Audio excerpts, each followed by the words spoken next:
Thou art the glory of Jerusalem. Thou art the joy of Israel. Thou art the honor of our people, for thou hast done manfully, and thy heart has been strengthened, because thou hast loved chastity. And after thy husband hast not known any other, therefore also the hand of the Lord hath strengthened thee, and therefore thou shalt be blessed forever. And all the people said, So be it, so be it. Judith 15:10, 12.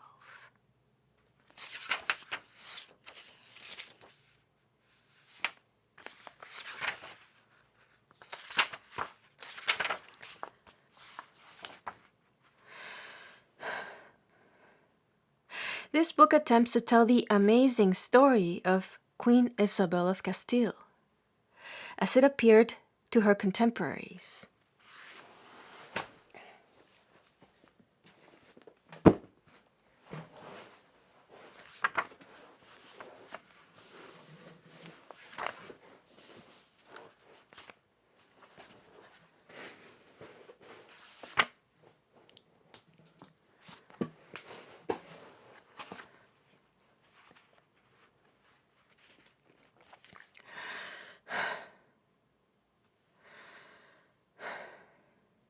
This book attempts to tell the amazing story of Queen Isabel of Castile, as it appeared to her contemporaries, against the blood-spattered background of her own times.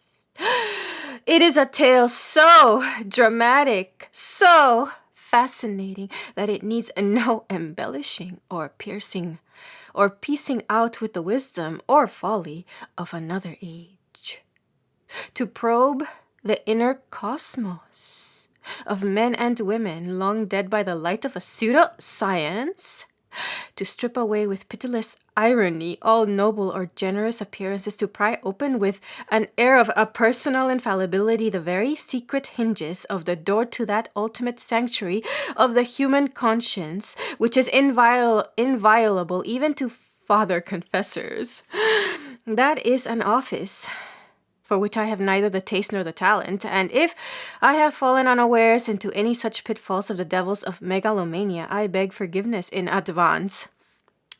Under the naive rhetoric of the 15th century chroniclers, there is ample material for what Joseph Conrad called rendering the vibration of life, and Michelet called the resurrection of the flesh, without resorting to subjective interpretation. And it has seemed all the more imperative to follow the sources objectively and let them speak for themselves, as far as possible. Because, strange as it may appear, the life of Columbus's patron and America's godmother has never been told completely and coherently in our language.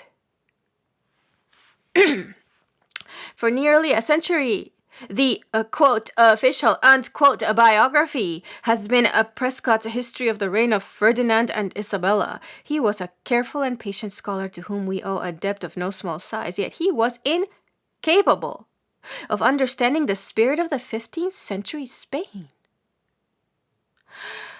Because, with all his erudition, he could never wholly forget the prejudices. Oh, never. He could never wholly forget the prejudices of an early 19th century Bostonian.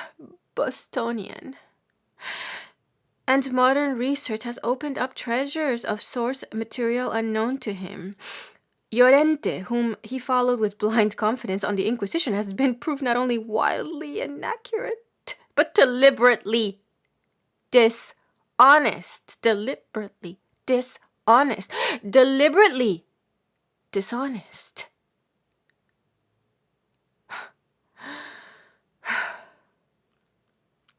And is distrusted by all reliable historians, many of the original documents unearthed by Lea and the extremely valuable ones published by Padre Fidel Fita in the Bulletin of the Royal Academy of History at Madrid were not available until half a century or more after Prescott wrote. wrote, "The Colombian investigations of Harris, Thatcher, and others have almost completed the portrait of a discoverer who is human rather than legendary.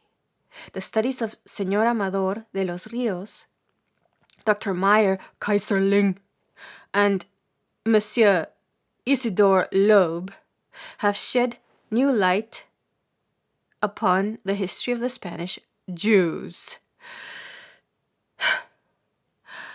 Bergen-Roth's decoding of the Spanish state papers, many of them still in cipher when Prescott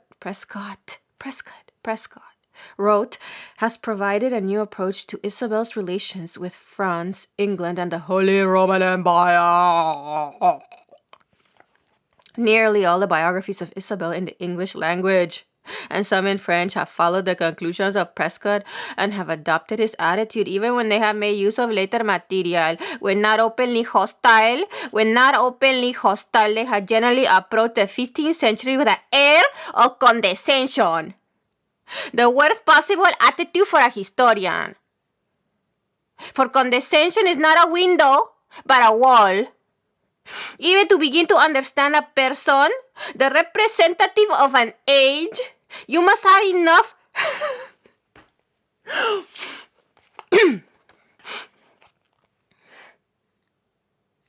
you must have enough sympathy to imagine yourself standing in his place, holding the same beliefs, having the same information, feeling the same emotions, feeling the same emotions, feeling the same emotions, feeling the same emotions. You can never achieve more than a caricature of him if you keep reminding yourself that he is a medieval ignoramus. A medieval ignoramus with faults and passions that you imagine you do not share. You will understand him better if you say at the outset, "Let us see what he believed about himself and the world, and assume as a working hypothesis that it is true. Would I, in his place, have done differently?" Humility. Humility is the mother of all virtues, even in the writing of history.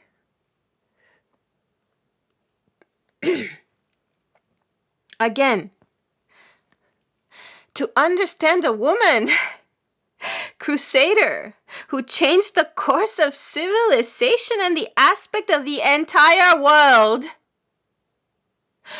as Isabel did, it is essential to begin by visualizing the European stage on which she appeared. It is essential. Again, to understand a woman, a woman crusader who changed the course of civilization and the aspect of the entire world. As Isabel did, it is essential to begin by visualizing the European stage on which she appeared. When she was born, there was no such nation as Spain. She was European, Christian in consciousness rather than Spanish. All the chroniclers of the time, Bernaldez, Pulgar, Zurita, repeatedly keep the reader informed of what is going on in all parts of Europe, not merely in Spain, just as an American newspaper reports events of interest to all the United States, not alone the state where it is published. But some of the modern biographies of Isabel manage to convey the impression that she thought of Italy or England as we think of Siam. Christendom, the whole European culture, was an entity more real to the average European than the limits of the country he lived in. Only by recapturing Isabel's concept of a unified Christian civilization can we begin to comprehend the world she was born in.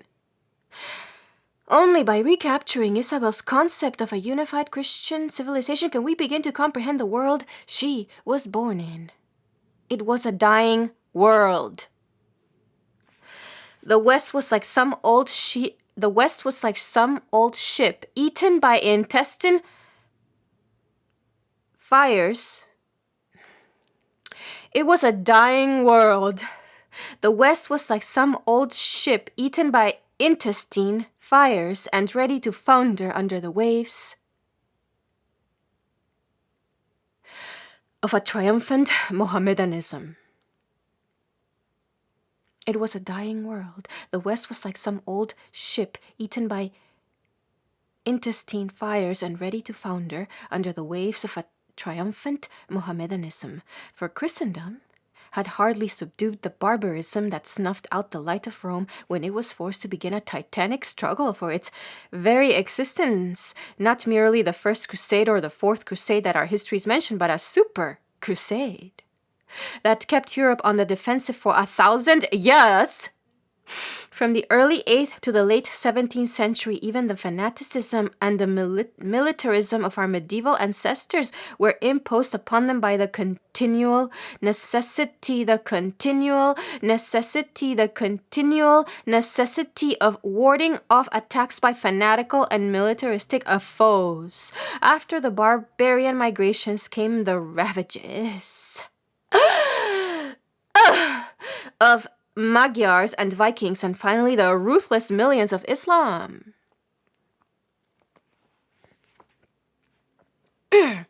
When Isabel was born, the Turks had been steadily carrying fire and scimitar through Eastern Europe, slaying men, women, and children.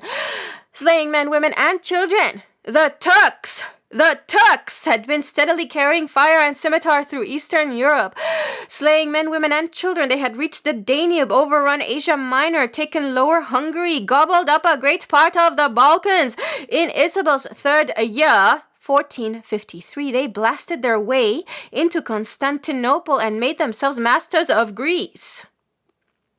Successive popes exhorted the European rulers to forget their quarrels and jealousies and unite to save Christendom from being overwhelmed. But Christian princes were too busy fighting Christian princes from one end of Europe to the other. France and England at the end of the 100 Years' War. It was only 20 years before Isabel's birth that St. John was burned.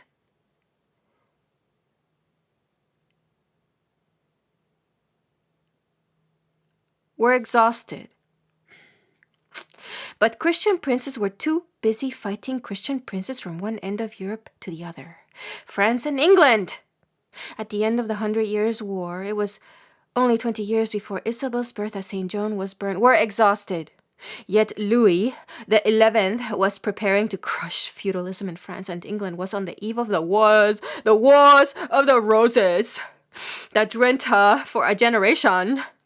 Poland had been desperately defeating herself from predatory German barons on the west and Lithuanian heathen on the east. The survivors in Hungary, Albania, and the Balkans were rallying to make an almost hopeless resistance to the Mohammedans. Italy was divided into rival states, chief of which were Rome, Naples, Milan, Florence, Genoa, and Venice, all involved in dynastic and commercial feuds and corrupted by too much wealth and by the paganism that had returned in the shadow of the Renaissance. No one but the people on the first line of defense would listen to the Pope. The Emperor Frederick III, ruler of all Central Europe, was too busy planting a garden and catching birds. The King of Denmark stole the money donated for a crusade from the sacristy of the cathedral at Roskilde. And all this while Mohammed II, the Grand Turk, was fighting his way to the east shore of the Adriatic and seemed certain to carry out the threat of a predecessor, Bajazet, the lightning, to feed his horses on the altar of St. Peter's in Rome.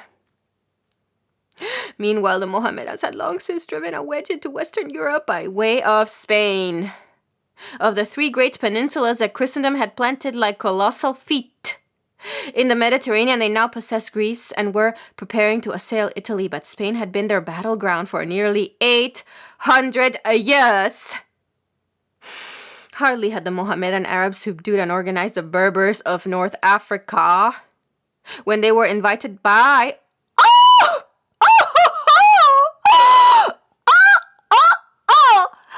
Hardly had the Mohammedan Arabs subdued and organized the Berbers of North Africa that when they were invited by the Spanish Jews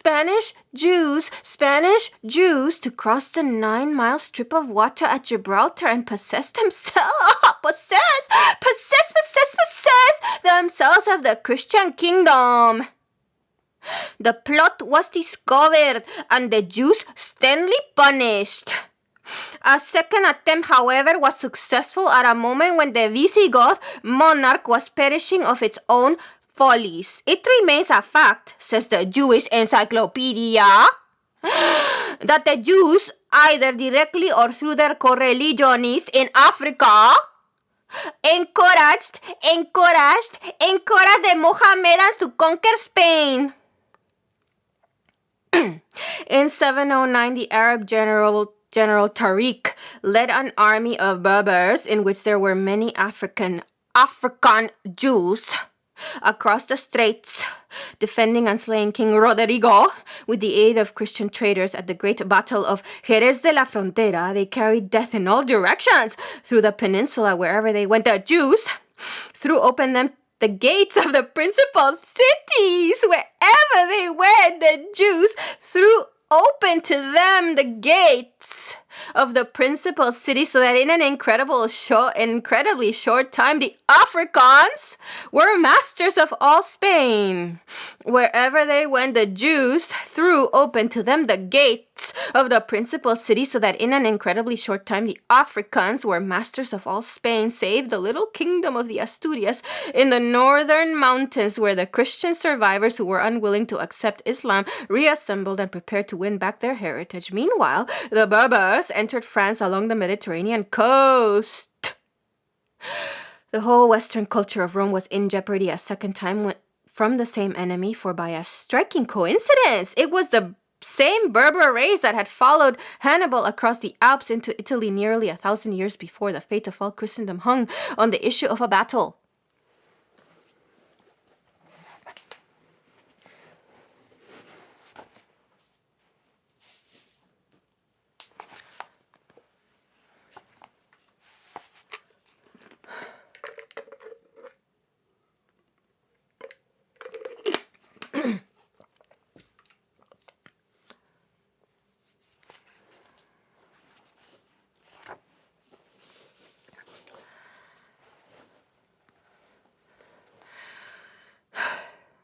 The glorious victory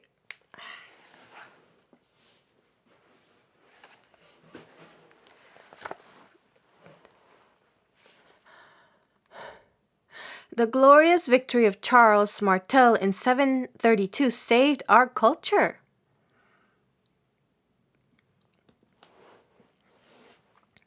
But Spain remained lost to Christendom for centuries. Christian churches were turned into mosques. Old Roman cities were gradually transformed into the oriental pleasure grounds of the caliphs.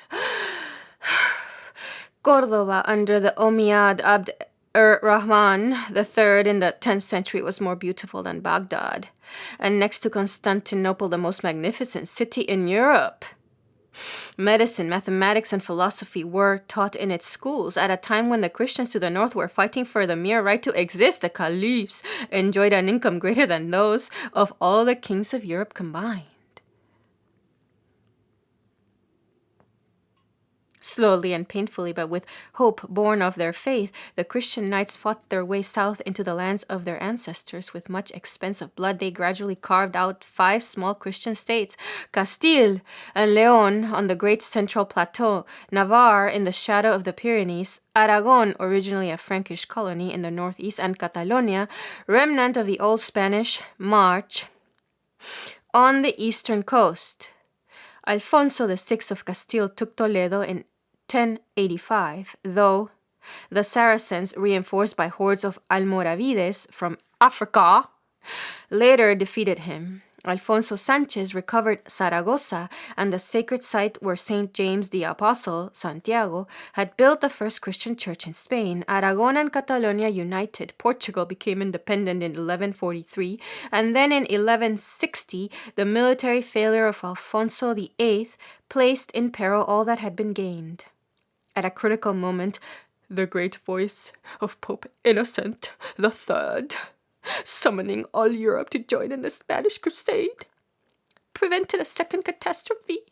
10,000 knights and 100,000 infantry came from France and Germany in time to reinforce the armies of Castile and Aragon.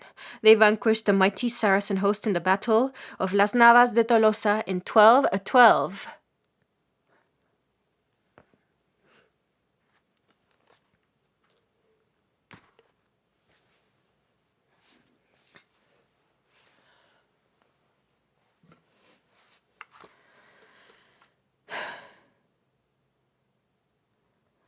Crushed them utterly.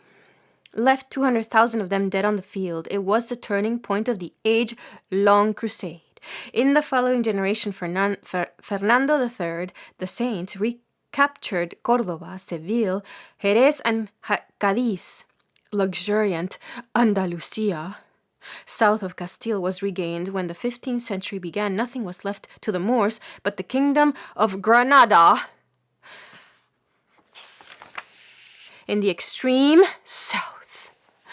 It was, however, the richest, most fertile, most delightful part of Spain, populous and warlike, sustained by abundant farmlands and pasturage, and protected from military attack by the enormous natural fortifications formed by the snowy peaks of the Sierra Nevada.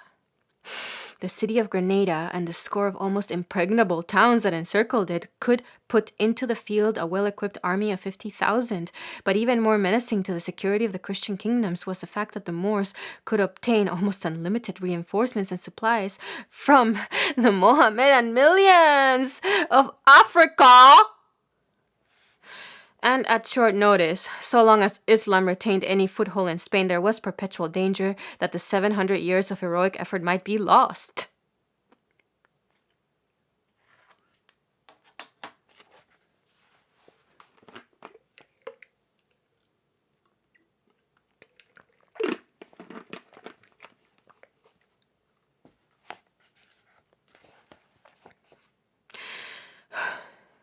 To prevent such a debacle, to complete the reconquest, Christian Spain had need of political unity under a strong leader.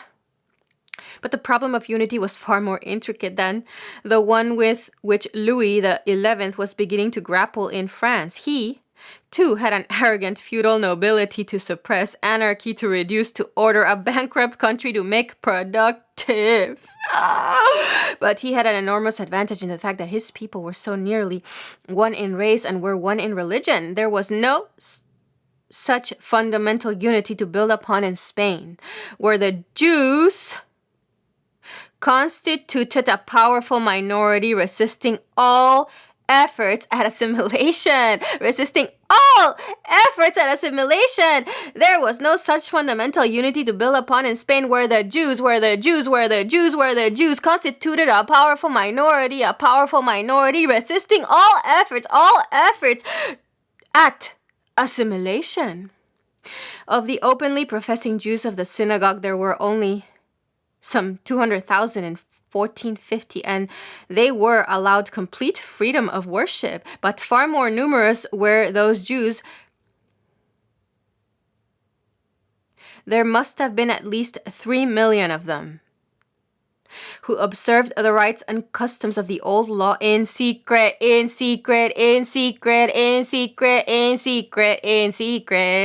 while outwardly they pretended